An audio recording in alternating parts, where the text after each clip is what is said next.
My name is Margaret Collins, and I have lived in the same white clapboard house in Maple Hollow, Kentucky, for 42 years. Frank and I bought it when our boy Nathan was still in diapers. The porch railing has been painted more times than I can count. The lilac bush in the yard has grown taller than the windows, and the kitchen smells of cinnamon every fall when I bake pies for church. It's not grand, but it's mine. Every nail, every board, every creak in the floor tells my story. Frank's been gone a while now. I keep his tools in the same spot in the garage just like he did.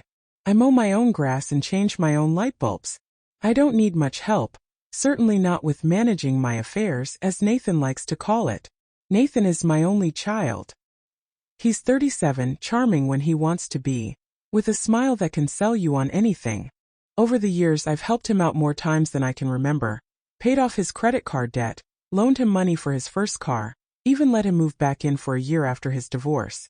I never ask for much in return, just a call now and then, a visit on Sunday. Lately, though, his visits have been more frequent. At first, I thought he just wanted to spend time with me. I should have known better. It started innocently enough. One afternoon, he brought over coffee and a stack of papers. "Mom," he said in that soft voice he uses when he wants something, "I've been thinking about the future. You should transfer the deed to me now. That way when the time comes everything's smooth. No court, no probate, no headaches." I laughed. "Nathan, I'm perfectly capable of handling my own affairs. Besides, I'm still alive and well. You'll get this house someday, but not while I'm still baking in that oven over there." He chuckled, but I caught a flicker in his eyes, something calculating. "Just think about it," he said, sliding the papers toward me. I didn't touch them. Weeks passed. He stopped asking about the deed, but he started helping with little things, bringing in the mail, fixing a loose board on the porch, organizing my file cabinet to save me trouble. He even brought groceries sometimes, which would have been sweet if I didn't notice that certain envelopes disappeared from the pile of mail before I saw them. Still, I didn't suspect anything until the day I got that Facebook message. It was late August. I was sitting on the porch with a glass of sweet tea, scrolling through photos of my neighbor's grandkids, when a message popped up from an old acquaintance, Sarah Miller. She works at the county records office, though I hadn't seen her in years. It read, "Margaret, I just heard. I'm so sorry for your loss. She was such a wonderful woman. May she rest in peace." I froze. My thumb hovered over the screen. I read it again, out loud this time to the empty porch. What on earth? I typed back quickly. "Sarah, what are you talking about? Who passed away?" Her reply came within seconds. "Margaret," I thought. "Oh my goodness. I can't explain here. Can I call you right now?" She called before I could answer. Her voice was shaky. "Margaret, please don't panic, but there's been some sort of mix-up. I saw your name on a death certificate a few months ago. I assumed it was another Margaret Collins. But now, well, someone just processed an update on your estate file, and I realized it's tied to your address." My stomach dropped. "Estate file? Sarah, I'm sitting here breathing and talking to you." "I know," she said quickly, "but the system doesn't. According to the records, you've been deceased since May. There's an active probate case in your name, filed by someone claiming to be the executor of your will." I gripped the arm of my chair. "Who?" "I can't legally say," she said, lowering her voice. "But let's just say it's someone with easy access to your personal documents. Someone who knows your signature, your date of birth, everything." Nathan's face flashed in my mind. The way he'd been so eager to help with my paperwork. The mail that vanished. The sudden kindness. My chest tightened. Sarah continued, "Margaret, I'm breaking protocol telling you this. But you need to go to your bank first thing tomorrow and have them flag every account. Then go to the county clerk's office and ask for a status check on your vital records. Do not call the person you suspect. And don't sign anything." I thanked her, my voice barely a whisper. When I hung up, the porch felt colder somehow, even in the summer heat. I sat there, clutching my phone, listening to the cicadas while my mind spun. I didn't sleep much that night. I kept thinking about all the times Nathan had been in this house, smiling, chatting, maybe making small talk while he quietly planned my death on paper. The lilies he'd brought last month. The afternoons fixing the fence. The gentle questions about my bank accounts, my will. I felt sick. The next morning I called Pastor Helen from my church. She's not just a preacher. She's been my friend for 30 years. She picked me up and drove me to the bank in her little blue sedan. We didn't talk much. Just the hum of the road and her hand resting over mine when we stopped at lights. At the bank I asked for Robert, the branch manager. I'd known him since he was a boy working the teller line. I told him as calmly as I could that someone had declared me dead. He blinked at me, then pulled me into his office. After checking his computer, Robert frowned. "Mrs. Collins, our system does list you as deceased. That's why your statement stopped last month. And there was a request to close 2 of your CDs. It didn't go through because the signature didn't match exactly. Whoever did this used an outdated address too." My hands shook. "Can you stop it?" "Yes. I'll freeze everything until we sort this out." "But Margaret..." He hesitated. "The executor listed on the estate file is Nathan Collins." The room tilted. I gripped the edge of the desk. "My son," I said, though it didn't sound like my voice. Robert nodded. "I'm so sorry. I'll print everything you need to take to the sheriff's office." From there, Pastor Helen drove me straight to the county offices. At Vital Records, the clerk turned pale when she saw my ID. You're supposed to be..." She stopped herself and waved over her supervisor. They made copies of everything, marked files, and handed me a sealed envelope for law enforcement. By the time I reached the sheriff's office, I was running on stubbornness alone. Deputy Harris listened to my story, took my statement, and promised a detective would be in touch.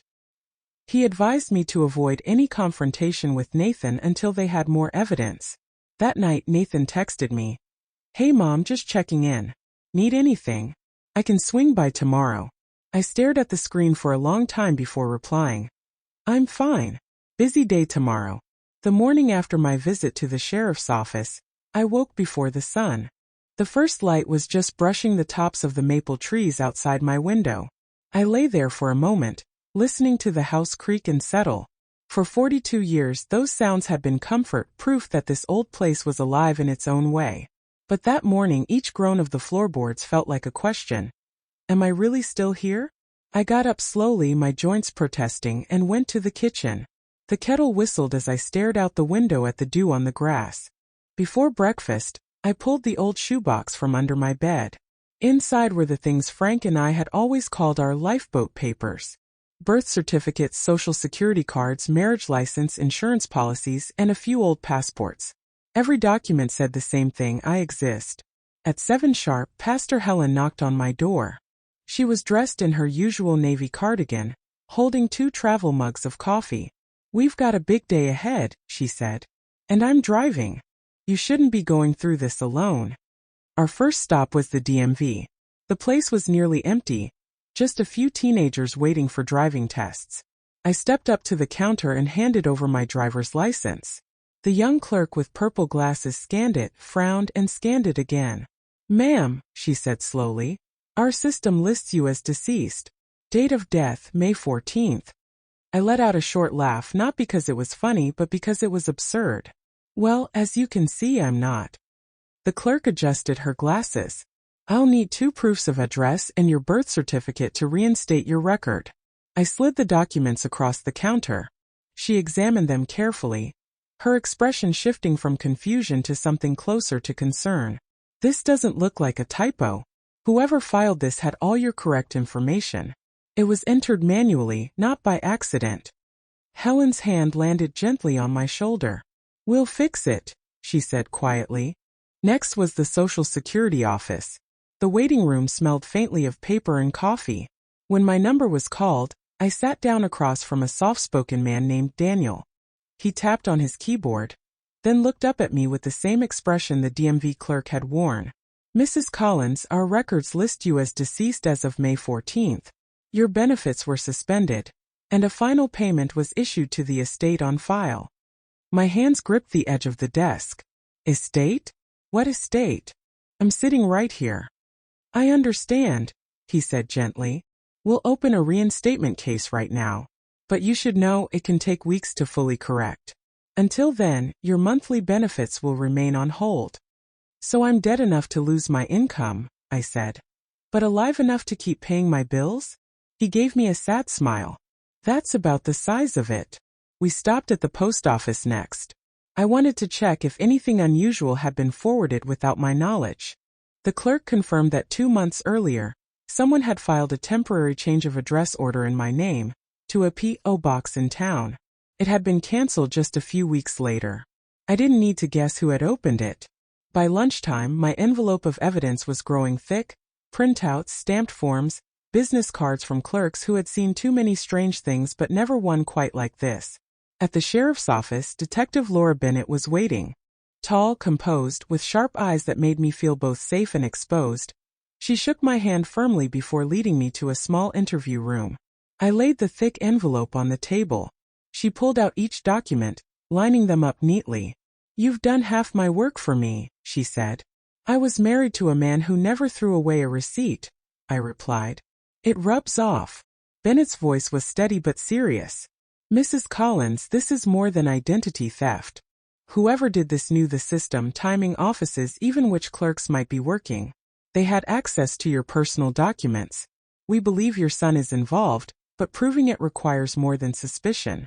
We need direct evidence. His actions, his handwriting, his presence in the right places." Her words sat heavy in the air. "So what do you need me to do?" I asked. "For now," she said, "act normal around him. Don't tip him off. If he suspects, he could destroy evidence or disappear." I nodded, though the thought of seeing Nathan again made my stomach twist. That afternoon I decided to call him. "The back fence post is loose," I said. "Could you come by?"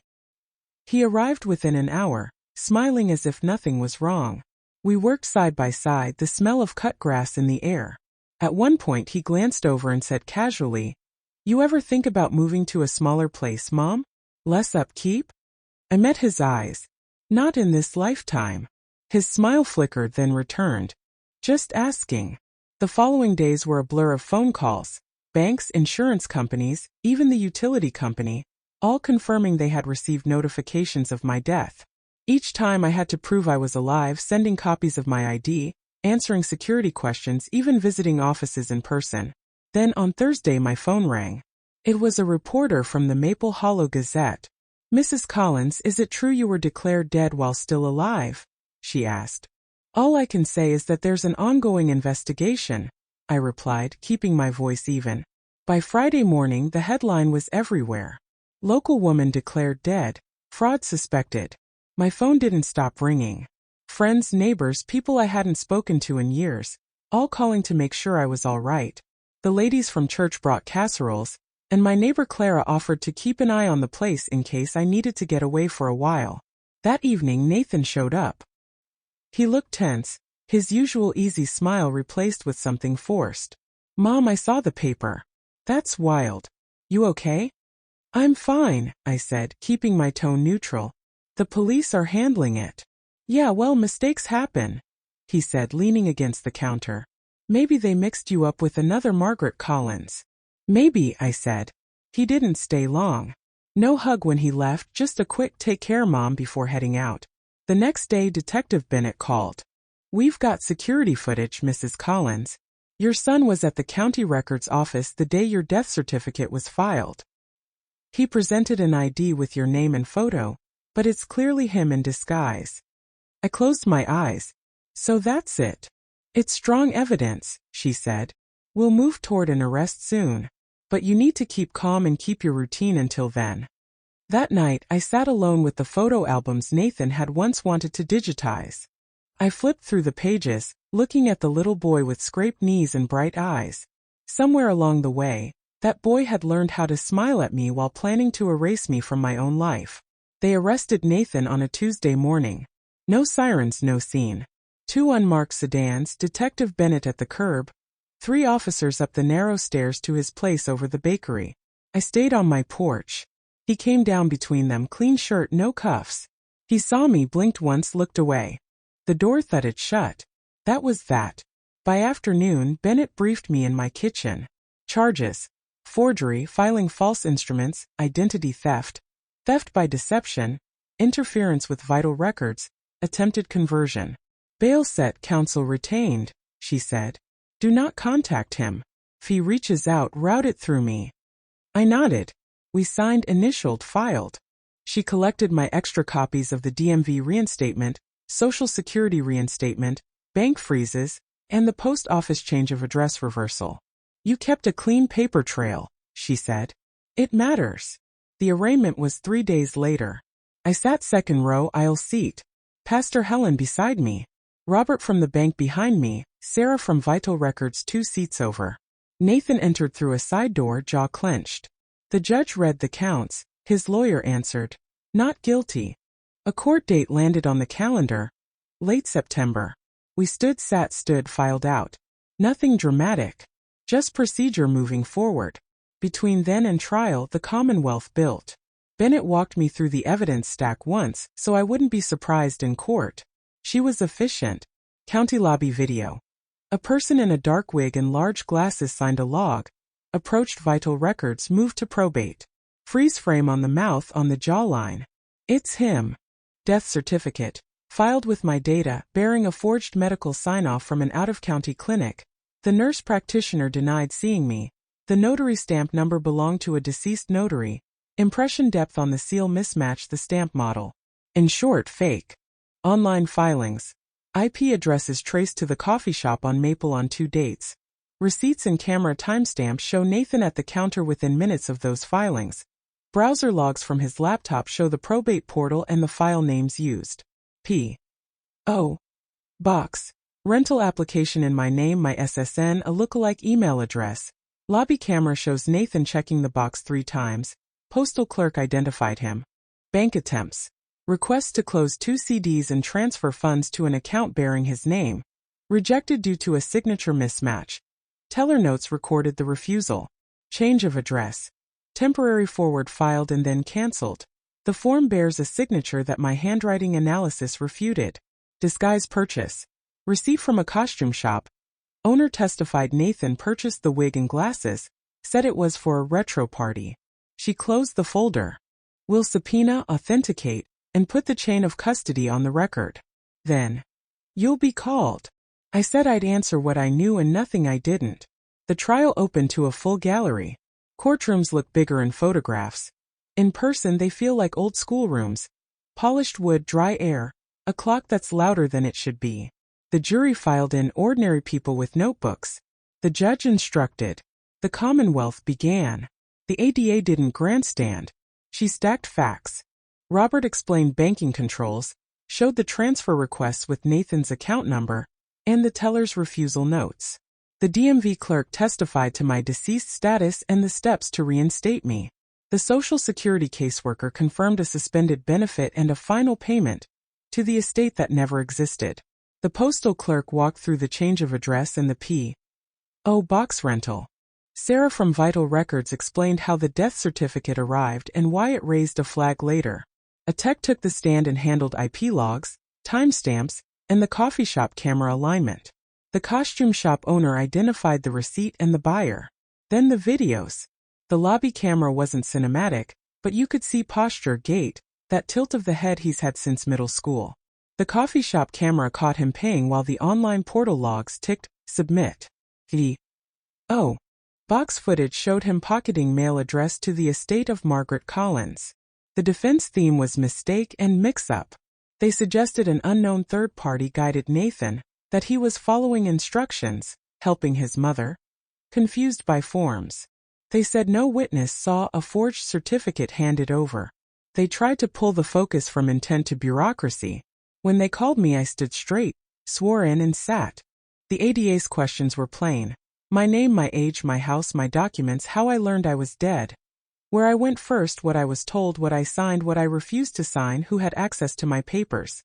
She asked, "Did you ever authorize your son to declare you deceased?" I said, "No." The defense was polite, measured. "Mrs. Collins, your son fixed things around your home?" "Yes." "He handled your mail sometimes?" "He took an interest in it, yes." "You discussed planning?" "He pushed me to transfer my deed." I said no. "Isn't it possible he believed he was acting with your blessing?" "Acting with my blessing doesn't require a wig or a fake stamp." He tried dates and details. If I knew, I answered. If I didn't, I said, "I don't recall." I didn't editorialize. Truth sat fine on its own. The defense put Nathan on the stand. He used words like organizing, streamlining, estate planning, and miscommunication. He denied forging the death certificate. He said he thought I had signed off, then changed her mind. He suggested someone else filed the one bad document. On cross, the ADA used a short chain. Is this your laptop log? Yes. Is this your coffee shop receipt? Yes. Is this your email address? I don't remember. Is this you in this image? Pause. Looks like it. Did your mother ever tell you she was dead? No. Did she ever authorize you to file as if she was? No. No outbursts. No theatrics. Just accumulation. The jury deliberated overnight and into midday. I boiled soup I didn't eat and wiped counters that were already clean. When the call came, we filed back in. Verdict: guilty on all major counts. The judge thanked the jury, ordered a pre-sentence report, set a date. People exhaled. We stood. On sentencing day, the courtroom was quieter. The ADA recommended a mid-range term plus restitution and conditions. The defense asked for probation, said Nathan had no violent history, community ties, family support. The judge looked tired in the way people do when they've read too many files that could have been avoided with one honest no. Mrs. Collins, he said, do you wish to speak? I did. I walked to the small podium. Your Honor, I won't ask you to be hard or soft. That's not my lane. I will say two true things. First, my son used my trust as a tool. He made a plan to remove me from my own life on paper and almost succeeded. Second, I helped create the belief that there were no consequences, by cleaning up his messes, by covering when I should have confronted. That ends today. He should answer to the law so he might learn to answer to himself. I turned to Nathan. I love you. Loving you does not mean lying for you. I sat back down. The judge spoke slowly. This was not a clerical mistake. This was deliberate. The sentence must reflect that. He imposed years in custody, not months, post-release supervision, restitution, counseling, no contact except through counsel unless I consented in writing. You did not act in confusion, he said to Nathan. You acted in secret. They let him out. He didn't look back. The door closed with that soft, final sound courtrooms know well.